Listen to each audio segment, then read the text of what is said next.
ছি, মুরগি চাষ কি জঘন্য একটা ব্যাপার, কারা করে এইসব, ছি।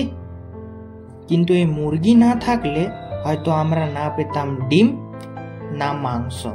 তো এই মুরগি চাষটা কি, চলো সেটা আজকের এই ফিল্ড ভিজিটে দেখা যাক। তো আজ 14 নভেম্বর 2024 বাঁকুড়া সম্মিলনী কলেজে জুলজি ডিপার্টমেন্টের প্রিয় শিক্ষকগণ, respected doctor Surajit Majumdar sir, respected doctor Muktipada Bag sir ও respected doctor Ananya Nayak sir এর নেতৃত্বে চলে এসেছি আমরা বাঁকুড়ায় অবস্থিত স্টেট পোল্ট্রি ফার্ম বা রাজ্য মুরগি খামারে। তো এই সাইডের ছবিটি হলো একটি ম্যাপ ভিউ ওপরের থেকে এবং তার পাশের ছবিটি হলো গেটের সামনের ভিউ। সো আমরা মোট 26 জন এসেছি, চলো তাদেরকে দেখে নেওয়া যাক। আমরা এটা সবাই কম বেশি অনুভব করে থাকি যে বই পড়ে যত না মনে থাকে তার থেকে অনেক গুণ বেশি মনে থাকে সেটা চাক্ষুষ দেখলে বা হাতে কলমে করলে। এই ধরনের ছোটখাটো শিক্ষামূলক ভ্রমণই সেই সব জিনিসকে চাক্ষুষ করতে সাহায্য করে।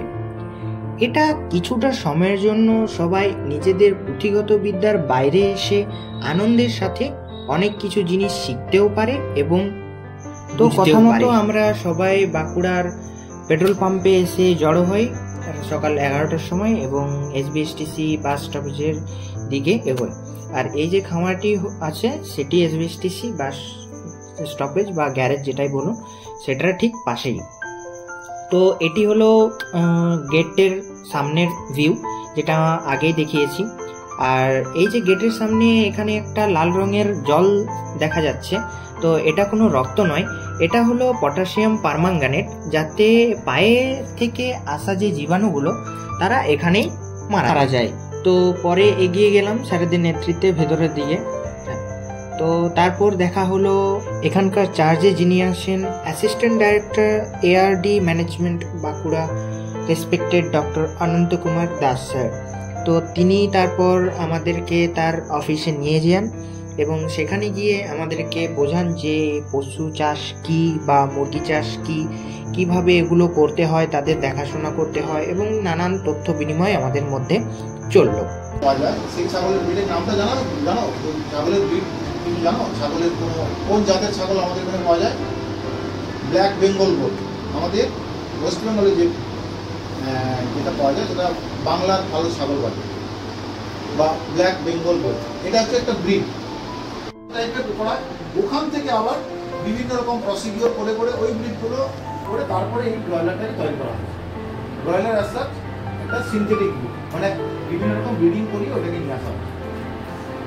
তো এর জন্য যেটা বললাম ব্রয়লারের জন্য কর্নিস, লেয়ারের জন্য বললাম লেবার, আর ডিম এবং মাংস দুটোর জন্য হচ্ছে আমাদের দেশি হতে পারে এবং আড়াইয়ার বা রোড আইল্যান্ড রেড আড়াইয়ার, ব্রয়লার বিভিন্ন রকম। তোমরা ব্রয়লার দেখবে নাম শুনেছ, হয়তো ব্রয়লার নাম শুনেছো, এগুলো আছে।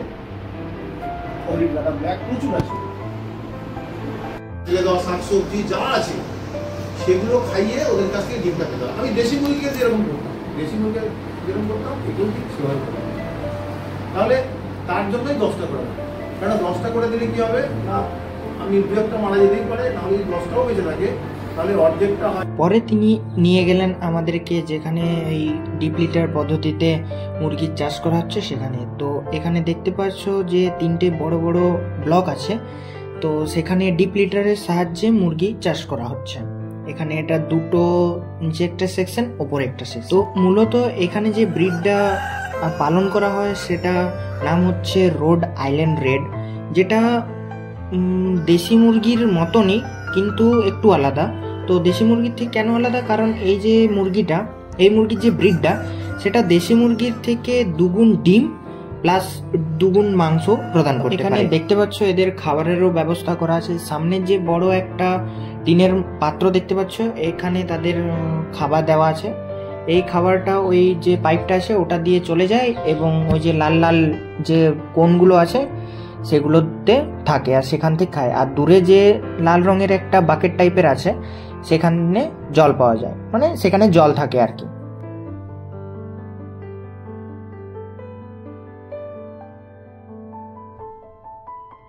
এখানে তিনি কিছু বক্তব্য পেশ করলেন।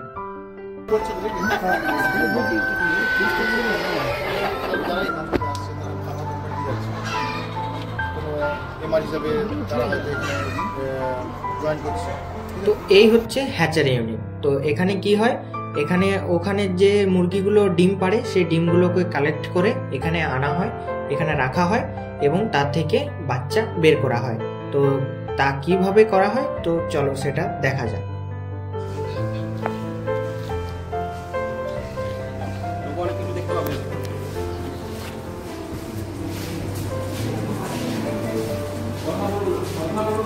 এত বড় বড় আলমারির মতো যন্ত্র, তো এগুলোকে কি বলে, এগুলোকে বলে হ্যাচার মেশিন। আর তার পাশে যে সাদা রঙের ট্রেগুলো দেখতে পাচ্ছ এগুলোকে বলে হ্যাচার ট্রে। তো এটার কাজটা আমি এখনই বলে দিচ্ছি। এটার কাজটা সেকেন্ড পার্টে, এটা আর কি সেকেন্ড মেশিন হিসাবে ইউজ হয়। এটার আগে যেটা ইউজ হয় সেটাকে বলে ইনকিউবেটর। তো ইনকিউবেটরটা পরে দেখাচ্ছি, এটা আগে বলে দিচ্ছি।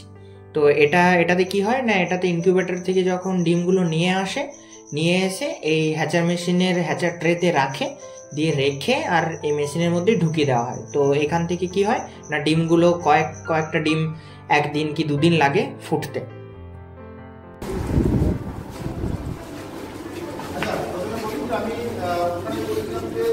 তো এই যে পার্টটা দেখছো এটাকে বলে স্টোরেজ ইউনিট। তো ডিমগুলোকে ওখান থেকে কালেক্ট করে নিয়ে এসে এখানে আনা হয় এই স্টোরেজ ইউনিটে। এখানে ডিমগুলোকে জীবাণুমুক্ত করা হয়, তারপরে সেগুলোকে ইনকিউবেটরে দেওয়া হয়।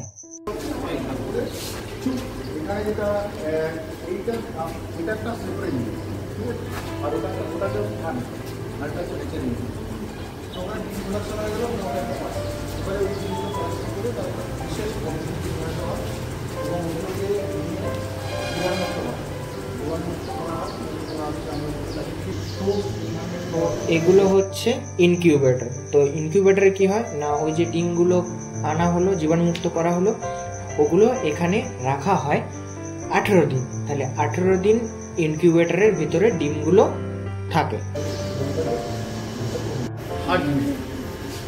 টেম্পারেচার হিউমিডিটি মেনটেন করলে একটা তাহলে এমব্রায়োটা ডেভেলপ করবে ভিতরে। এখানে 18 দিন লাগে। এই ডিমগুলোকে রাখা হয়, আবার পরে করতে বলবো। এটা হচ্ছে ইনকিউবেটরের ভেতরের অংশ, যেখানে একটা আর্টিফিশিয়াল এনভায়রনমেন্ট ক্রিয়েট করা হয়, একটা টেম্পারেচার ক্রিয়েট করা হয়, যেটা আর কি মুরগি যে তা দেয় সেই টেম্পারেচারটা আর্টিফিশিয়াল ভাবে ক্রিয়েট করা হয়। আর এর পাশে যে ছবিটা দেখছো এটা হচ্ছে ইনকিউবেটরের ভেতরে ডিমগুলোকে কেমন করে রাখা হয় সেটার একটা পিকচার। কতগুলো ডিম একসঙ্গে করছে এই ডিমগুলোকে এখানে রাখা ড্রাই আর ওয়েট মানে নিচটা ভেজা আছে। তো এটাতে কি হয় না, এটা টেম্পারেচার মাপার থার্মোমিটারটা। তো এখানে টেম্পারেচারটা কীরকম থাকবে কীরকম হবে সেটা মনিটরিং করতে সাহায্য করে। আর এর পাশে একটা ভালো ছবি আমি দিয়ে দিলাম। এটাতে অলমোস্ট 98 ডিগ্রি ফারেনহাইটের এই টেম্পারেচারটা মেনটেন করা হয়, 98 ডিগ্রি। আর এটাতে অলমোস্ট 99.7 বা 99.8। তো এটার কাজ আমি আগেই বলে ফেলেছি, এটা সেকেন্ড মেশিন হিসাবে কাজ করে। তো এখানে অলমোস্ট 1 থেকে 2 দিন কি 3 দিন থাকে ডিমগুলো থাকার পর সেগুলোর থেকে বাচ্চা বের হয় এবং সেগুলোকে একটা সারাউন্ডেড এরিয়াতে রাখা হয়। তারপর সেগুলোকে নানান পোলট্রি ফার্ম বা অন্যান্য আরও ডিস্ট্রিবিউটরকে দিয়ে দেওয়া হয়। তো এই হচ্ছে সেই ডিম থেকে ফুটে আসা বাচ্চাগুলো যেখানে রাখা হয়েছে আর কি। স্যার এখানে বলছেন যে আমরা কিভাবে বা কি করলে স্যারের এই ডিপার্টমেন্টে আসতে পারবো। কাটেন একটা ফিস থাকে, সেখান থেকে করে ওরা অ্যাপ্লিকেশন করতে হয়, তো ওখানে করার পরে এই ধরনের সেক্টরে কিন্তু আসার একটা স্কোপ আছে। তারা কী করে, তারা মূলত এই ধরনের যে ম্যানেজমেন্ট, যারা কেউ যদি নিজেকে স্কিল ডেভেলপ করে ওখানে থাকার পরে এই যে হ্যাচারি ম্যানেজার কিন্তু এই ধরনের কিন্তু পায়। হ্যাচারি ম্যানেজার মানে এই ধরনের এই টোটাল যে অ্যাক্টিভিটিসটা হচ্ছে, হ্যাঁ, এখানে গভর্নমেন্ট বলে হয়তো একটু অবশ্য তবুও অনেকটা ভালো, অন্য অনেক জায়গার থেকে অনেকটা ভালো। কিন্তু কর্পোরেট সেক্টরে বা প্রাইভেট সেক্টরে এটা কিন্তু ভীষণ সফিস্টিকেটেড এবং এগুলো সব কম্পিউটারাইজ হয়ে গেছে। মানে এই টেম্পারেচার হিউমিডিটি আমাদেরকে চোখে দেখতে হচ্ছে না, মানে অফিসে বসেই টেম্পারেচার হিউমিডিটি সমস্ত কিছু এমন কিছু সেন্সার কিছু রেকর্ড করছে। তো তোমাকে তো প্রথমেই বললাম যে ইঞ্জিনিয়ারিং সেক্টরে এখানে কিন্তু একটা বড় ভূমিকা আছে। মানে ইঞ্জিনিয়ার যারা করছে, ইঞ্জিনিয়ারিং করছে, তারাও কিন্তু সেক্টরে এসে কিন্তু তারা মেশিনগুলো ডেভেলপ করছে। তো এটা করতে পারে। 2 নম্বর স্কোপ থাকতে পারে যে ফান্ডগুলো, বিশেষ করে প্রাইভেট সেক্টরে যে সমস্ত ফান্ডগুলো আছে, লেয়ার হতে পারে, জয়েলার হতে পারে, বা যে সমস্ত কোম্পানি করে, তারা কিন্তু ডাইরেক্ট ওখান থেকে অ্যাবজর্ব করে। ডাইরেক্ট অ্যাবজর্ব করে তাদের কাজ কি? সুপারভাইজার থেকে ম্যানেজার, একটা ফান্ডের সুপারভাইজার থেকে ম্যানেজার। সুপারভাইজারের কাজ কি? এই যে আমি যে কথাগুলো বললাম বা যে ধরনের অ্যাক্টিভিটিসগুলো আছে, এই ধরনের এটা একটা স্মল স্কেল, এটা একটা ডেমো টাইপের বলা যাবে। তাই তো একটা ল্যাবরেটরিতে আমরা যখন কোনো একটা বড় প্রজেক্ট করি, একটা ছোট্ট মডেল করে দেখি তো ইনিশিয়ালি ল্যাবরেটরিতে, তো এটা একটা ছোট্ট মডেল। এইটাকে লার্জ স্কেলে ভাবে যা, ঠিক আছে, তাহলে সেখানে হিউজ ম্যান ইনভলভমেন্টের মধ্যে তোমাদের যারা এই ধরনের যারা কাজকর্ম করছে, তারা যদি এই ধরনের কোর্সগুলো করে, তারা কিন্তু ওই ধরনের জায়গায় কিন্তু যাওয়ার একটা সুযোগ থাকে। মেয়েদের ক্ষেত্রে বলি, তোমাদের যেরকম থাকে, যেমন মার্কেটিংয়ে এই ধরনের জিনিসগুলো মার্কেটিং থাকে, সেখানেও থাকে। ফার্মাসিউটিক্যাল কোম্পানি যেগুলো থাকে সেগুলোতে থাকে, সেখানে সেলস থেকে শুরু করে ফ্রন্ট অফিস থেকে শুরু করে যে সমস্ত হিউজ একটা ডিমান্ড। তো এগুলো করতে পারো। আর বাকি তোমাদের তো কোর সাবজেক্ট আছে, এটা তো সাইড সাবজেক্ট, আমি যেটা বললাম সেটা সাইডে। হ্যাঁ, তোমরা আমাদের ডিপার্টমেন্টে কীভাবে আসতে পারো সেটা, আর বাকিটা তোমরা তোমাদের সাবজেক্ট আছে, সাবজেক্ট স্যাররা আছেন, তাদের দায়িত্ব। স্যারের কাছ থেকে অনেক কিছু জিনিস জানার পর, শোনার পর আমরা বেরিয়ে এলাম হ্যাচার ইউনিট থেকে, এবং শেষে স্যারের সাথে একটা গ্রুপ ছবি নিয়ে সবাই মিলে স্যারকে ধন্যবাদ জানিয়ে, প্রণাম জানিয়ে আমরা যে যার গন্তব্যস্থলের দিকে রওনা দিলাম।